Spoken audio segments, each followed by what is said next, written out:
Hello everyone, welcome to Edutap. I am Tanushree. तो students, with respect to the NABARD grade examination या फिर for that matter कोई भी competitive examination हो, चाहे वो आरबीआई हो चाहे वो नबार्ड हो, स्टूडेंट्स का एक सबसे बड़ा पेन पॉइंट होता है हाउ टू रिमेंबर थिंग्स। इतना सारा डेटा है जो हमें याद करना है, चाहे वो स्कीम्स के फॉर्म में हो, चाहे वो बल्कि रिपोर्ट्स के फॉर्म में हो, या फिर वो स्टैटिक कंपोनेंट्स के ही डेटा के फॉर्म में क्यों ना हो। इतना सारा डेटा, इतनी सारी चीज़ें हैं जो हमें याद रखनी है और वो याद नहीं रह पा रही हैं।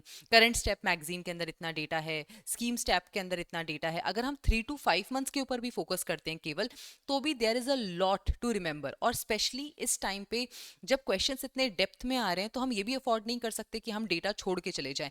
There is no other way out. तो इस टाइम पे स्टूडेंट्स को बहुत ज़्यादा प्रॉब्लम होती है कि अब हम चीज़ों को याद कैसे रखें। What should we do to remember these things. जो इतना सारा डेटा हमने याद किया है वो याद ही नहीं रह रहा। जब हम उसको सॉल्व करने बैठते हैं, जब हम क्वेश्चंस लगाने को बैठते हैं, we are not able to remember anything. तो क्या करें अब? क्या सोल्यूशन क्या है इसका? क्योंकि छोड़ के तो नहीं जा सकते। So what is the way out? So in today's video students, we are going to discuss the way out for you. ये जो प्रॉब्लम आप फेस कर रहे हो, जो पेरिनियल प्रॉब्लम जो बहुत से स्टूडेंट्स फेस करते हैं कि चीज़ें याद कैसे रखी जाएं, जो पढ़ा है उसे रिकॉल कैसे किया जाए, वो सही टाइम पर याद कैसे आए, इन सारी बातों को आज हम डील करेंगे इस वीडियो के अंदर।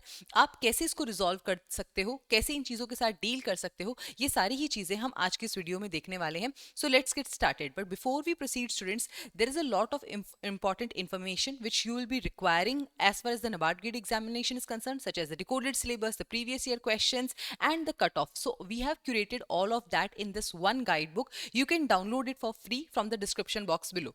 On that note, let us begin our today's session. Now students, सबसे पहले ये देखते हैं कि हमारे दिमाग के अंदर जो चीज़ें होती हैं, कोई भी एक बात जो हमारे दिमाग में जाती है उसका प्रोसीजर क्या होता है। सो देर आर 3 स्टेप्स। सबसे पहला स्टेप्स जो है दैट इज रजिस्टर, कि जो भी बात आपके दिमाग में जा रही है वो रजिस्टर हो रही है या नहीं हो रही है। First of all you register the things, then your brain stores that information, and the third part is कि when it is required for the brain to present that information, it is able to present it और not, right? So there are 3 steps: register, storage and recall. Now students, what I have personally observed in case of many students, that they are making mistakes in this registration process and in this recall process. How are you able, how are you training your brain to register things, and how are you training your brain to recall things? This is where majorly our fault lies. ठीक है, storage के part में हम बहुत ज़्यादा कुछ कर नहीं सकते, लेकिन रजिस्टर और रिकॉल ये दोनों चीज़ें हमारे हाथ में होती हैं, और हम इसके अंदर कई बार बहुत सारी गलतियां कर देते हैं, because of which we are not able to get the due results, right? तो अब हम देखते हैं कि कैसे इन दोनों ही प्रोसेस पे हम काम कर सकते हैं और अपने रजिस्ट्रेशन का प्रोसेस और रिकॉल का जो प्रोसेस है उसको और ज़्यादा स्मूथ बना सकते हैं। सबसे पहले बात करते हैं रजिस्टर की। अब यहाँ रजिस्टर का क्या मतलब है? देखो स्टूडेंट्स, यहाँ रजिस्टर का मतलब ये है कि जो चीज आप पढ़ रहे हो, ठीक है, are you able to keep it in your brain और नॉट? ठीक है, क्या वो बात आपको समझ आ रही है? Most of the time what happens is that instead of doing the active reading we end up doing passive reading. ठीक है, आप में से बहुत से लोग जब पहली बार स्कीम स्टेप पढ़ते हैं या जब आप करंट स्टेप मैगजीन पढ़ते हैं, you don't and up doing it actively. आप उस चीज को याद रखने के प्रोसेस से या उस चीज को समझने के प्रोसेस से नहीं करते हो। Most of the time we just end up reading it like a novel. ठीक है, जैसे कोई नॉवल चल रहा है, कोई कहानी चल रही है, हम उस तरीके से उसको पढ़ लेते हैं, and that is the process of passive reading. Remember students, अगर आप पैसिव रीडिंग से चीजों को पढ़ रहे हो तो आपको बहुत ज्यादा री रीडिंग्स करनी पड़ेंगी, तभी जाके वो चीज आपके दिमाग में रजिस्टर होगी।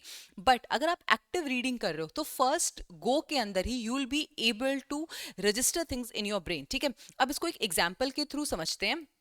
फॉर एग्जाम्पल, जैसे ये है, ये चैप्टर है हमारे नबार्ड एनुअल रिपोर्ट। ठीक है, नबार्ड एनुअल रिपोर्ट का ये चैप्टर 2 है। अब मोस्ट ऑफ द केसेस में हम लोग किस तरीके से इसे पढ़ेंगे? Definitions of MSMEs in India, MSMEs vary widely in size, capital, base and operations, classification framework was required to distinguish them from large industries, right? I request you कि आप सब लोग भी इसको पॉज करके पढ़िए कि आप इसे किस तरीके से पढ़ेंगे। ठीक है, now students, I request you कि आपने जब अब पॉज करके इसको पूरा पढ़ लिया है, ठीक है, इस पूरे पैराग्राफ को यहाँ तक पढ़ लिया है, मैन्युफैक्चरिंग एंड सर्विसेज सेक्टर तक, अब अपने आप से पूछिए कि इसमें से आप कितनी चीज़ों को रजिस्टर कर पाए। Why? Because we read it just like that. ठीक है, जैसे अभी मैंने पढ़ के बताया था, हम सिर्फ उसी तरीके से इस चीज़ों को पढ़ते हैं।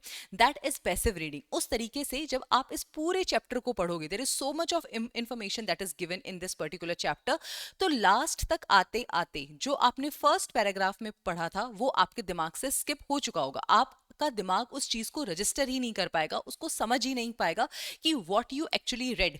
Now what is active reading? अब ये एक्टिव रीडिंग क्या होता है, ये हम कैसे करेंगे? अब देखिए यहाँ पर लिखा है MSME is very widely in size, capital base and operations. ठीक है, हम इतना समझ आ गया कि एमएसएमईज जो हैं ये एक होमोजीनियस ग्रुप नहीं है, ये साइज के बेस पे, कैपिटल बेस पे और ऑपरेशंस के बेस पे डिफरेंट हो सकता है। Classification framework was required to distinguish them from large industries, और इसीलिए एक क्लासिफिकेशन फ्रेमवर्क की जरूरत थी इसे लार्ज इंडस्ट्री से डिस्टिंग्विश करने के लिए। तो अब ये क्लासिफिकेशन फ्रेमवर्क हमने कैसे डेवलप किया? In the MSME development act. Okay, MSME development act of 2006। अब इस एक्ट के अंदर क्या किया गया था? एमएसएमईज को डिफरेंट करने के लिए या उन्हें लार्ज इंडस्ट्री से सेपरेट करने के लिए, उनके इन डिफरेंसेस को इनकॉर्पोरेट करने के लिए। Okay, it included the service sector under the MSME definition. Alright, तो पहला चेंज हमने क्या किया था? सर्विस सेक्टर को एमएसएमई डेफिनेशन में इंक्लूड किया था। It also extended the coverage to the medium sized enterprises, जो मीडियम साइज्ड एंटरप्राइजेस थे उनको यहां पर इनकॉर्पोरेट किया था। It introduce the composite classification norm based on the investment and turnover. Investment और टर्नओवर के बेस पे यहां पर क्लासिफिकेशन नॉर्म्स जो है वो इंट्रोड्यूस किए गए थे। नाउ अब यहां पर आपको सीधा नेक्स्ट पैराग्राफ पे नहीं आ जाना है, just close your eyes and try remembering कि एमएसएमई डेवलपमेंट एक्ट ऑफ 2006 इसके अंदर कौन कौन से चेंजेस किए गए थे और किन बेसिस के ऊपर जो इंडस्ट्रीज है उन्हें क्लासिफाई किया गया। So what were the changes? Just pause the video and tell me. Services sector के अंदर चेंज किया गया था, मीडियम साइज एंटरप्राइजेस जो थे उनको भी इसके कवरेज में लिया गया था, प्लस जो क्लासिफिकेशन था it was on the base of investment and turnover. ठीक है, इस तरीके से आपको लर्न करनी है चीजों को, 2-3 बार इसको अपने दिमाग में करो, आपका दिमाग याद कर लेगा इस बात को। Then move on to the next part. ठीक है, union budget of 25-26। Alright, revised investment and turnover thresholds. ठीक है, अब जो इन्वेस्टमेंट और टर्नओवर के बेसिस पे हमने क्लासिफाई किया था उसके थ्रेशोल्ड्स को 25-26 में चेंज किया गया to align with the changing economy and improve the MSMEs access to capital, technology and scale. ठीक है, ताकि जो हमारी इकोनॉमी में चेंजेस हो रहे हैं उनको इनकॉर्पोरेट किया जा सके और एमएसएमईज को ज्यादा बेटर एक्सेस मिल सके। किस चीज का एक्सेस? कैपिटल का, टेक्नोलॉजी का और स्केल का। ठीक है, तो अब न्यू क्लासिफिकेशन के अंदर क्या है? न्यू क्लासिफिकेशन के अंदर माइक्रो के लिए कितनी इन्वेस्टमेंट चाहिए? Up to 2.5 crore. ठीक है, and the turnover of up to 10 crore. ठीक है, माइक्रो के लिए investment of 2.5 crore, turnover of up to 10 crore. ठीक है, स्मॉल के अंदर investment of 25 crore and turnover of 100 crore. ठीक है, मीडियम के अंदर investment of 125 crore and turnover of 500 crore. Now don't jump to the next part right now. ठीक है, just remember, just cram this part, learn this part. ठीक है, जब तक ये याद ना हो जाए कि माइक्रो के अंदर कितना इन्वेस्टमेंट कितना टर्नओवर था, स्मॉल के अंदर कितना इन्वेस्टमेंट कितना टर्नओवर था, तब तक दूसरे पैराग्राफ पे जंप मत कीजिए, इसको एक्टिवली रीड कीजिए और इसको याद कीजिए। Next part, it is applicable uniformly across manufacturing and services sector. ठीक है, यही थ्रेशोल्ड मैन्युफैक्चरिंग और सर्विसेज सेक्टर दोनों के अंदर यूनिफॉर्मली अप्लाई होता है। ठीक है, so this is what you have to remember. इस तरीके से की जाएगी एक्टिव रीडिंग। ठीक है, अब हमने एक्टिव रीडिंग तो कर ली, उसके बाद में क्या आएगा? बाद में जो हम इशू फेस कर रहे थे दैट वाज ऑफ रिकॉल। ठीक है, अब रिकॉल कैसे किया जाएगा? Let us discuss that now. Recall के लिए आपको दूसरा प्रोसेस फॉलो करना है, that is the active recall. ठीक है, नाउ अब मैं आपसे कुछ क्वेश्चंस पूछती हूँ और प्लीज मुझे कमेंट सेक्शन में जरूर बताइएगा कि इन क्वेश्चंस में से कितने आंसर्स आप ठीक से सॉल्व कर पाए।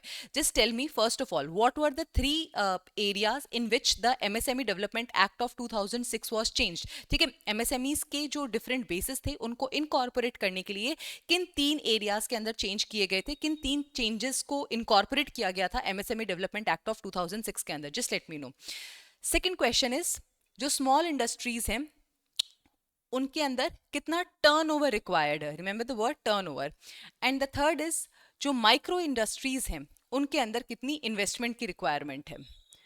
Just tell me the answer of all these 3 things और प्लीज कमेंट सेक्शन में जरूर बताइए कि आप इनमें से कितनी चीजों को एक्टिवली रिकॉल कर पाए हैं। ठीक है, और अगर आप इनको एक्टिवली रिकॉल नहीं कर पाए, so now is the time for you to go back to the same document. ठीक है, हर रात जब भी आपने पूरे दिन में जो भी पढ़ा, ठीक है, चाहे आप दिन में कम पढ़ाई करो, लेकिन रात को सोने से पहले whatever you have read, just try to actively recall it. उसको दोबारा याद करने की कोशिश करो कि क्या पढ़ा था, और याद करने के लिए पूरा डॉक्यूमेंट उठा के उसको लाइन बाय लाइन रीड नहीं करना है, दैट इज री reading and that is not recall. Right. Simply try remembering कि अच्छा एमएसएमई डेवलपमेंट एक्ट ऑफ 2006 में क्या किन किन बेसिस पर चेंज किया गया था।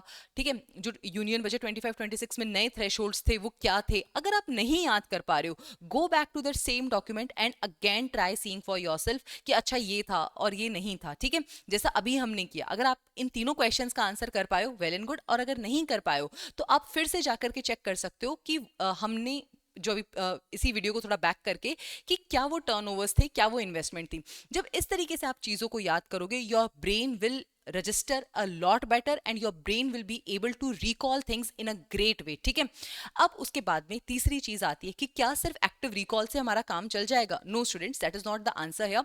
एक दिन एक्टिव रिकॉल इज समथिंग जो आप उसी दिन करोगे जिस दिन आपने पढ़ा है। उसके बाद में बात आती है रिविजन्स की कि आपको रिविजन्स कब करने हैं। अब रिविजन्स के अंदर दो चीजें आती हैं। सबसे पहली बात कि कितने टाइम पे आपको रिविजन करना है, and the second thing is कि किस तरीके से रिविजन करना है। As far as time is concern, so that is 1:1:1। 1 week, एक वीक के अंदर जो आपने पढ़ा है उसको रिवाइज कीजिए। Sorry, I am really sorry, 1 day, first of all 1 day, एक दिन में जो आपने पढ़ा है वो आपने रिवाइज करना है।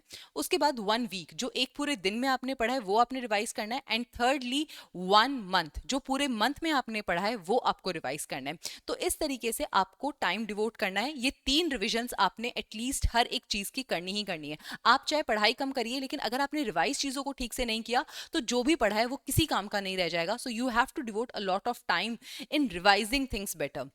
अब उसके बाद बात आती है कि किस तरीके से हम रिवीजन करें। मोस्ट ऑफ द स्टूडेंट्स इसलिए रिवीजन नहीं करते क्योंकि उन्हें लगता है रिवीजन में तो बहुत टाइम चला जाएगा।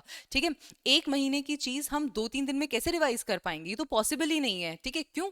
क्योंकि हमें लगता है कि पूरा डॉक्यूमेंट खोलो और उसको ऐसे लाइन बाय लाइन रीड करो, ये हमारा रिवीजन होता है। ये रिवीजन नहीं है, अगेन दिस इज री रीडिंग।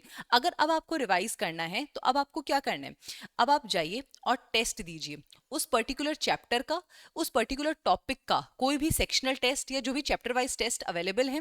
आप प्लीज जाइए और उन टेस्ट को लगाइए और उसके बाद में देखिए कि how much are you able to recall. आपको कितनी चीजें याद हैं, कितनी चीजें आप सही मार्क कर पाए, कितनी चीजों में आपको गेस वर्क करने की जरूरत पड़ी और कितने गेस वर्क आपके ठीक हुए। ठीक है, और अगर आप चीजों को नहीं याद कर पा रहे थे, so what was the issue. अगर आपका कोई आंसर गलत हुआ है, so what was the issue.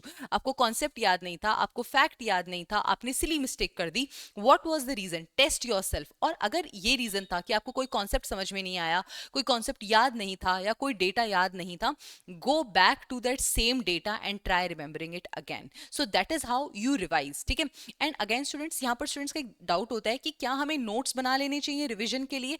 देखिए students, I agree, notes are very very helpful. अगर आपके पास 1 पेजर या 1 लाइनर नोट्स हैं आपके पूरे स्टडी मटेरियल के, they are best thing for you to revise. लेकिन अगेन यहाँ पर नोट्स जो हैं पहली ही रीडिंग में बनाने मत शुरू कर देना। अदरवाइज जो भी बुक से आप रेफर कर रहे हो, जो भी मटेरियल को आप रेफर कर रहे हो, आप उसे एज इट इज छाप दोगे। ठीक है, you will and up becoming a copy machine. ठीक है, फोटोकॉपी कर दोगे एज इट इज पूरे पूरे के नोट्स की। तो प्लीज फर्स्ट रीडिंग में नोट्स कभी भी मत बनाना। Try this revision technique and these active recall techniques for at least 2 to 3 times. ठीक है, एक 2 से 3 बार जब तक रिविजन हो जाए, उसके बाद देखो कि कौन सी चीजें जो आप बार बार भूल रहे हो, कौन सी चीजें जो आपको याद नहीं आ रही है। Trust me, your brain will itself tell you कि यार इस चीज का तो यही एक वर्ड काफी है, इसको देखते ही मुझे पूरी बात याद आ जाएगी।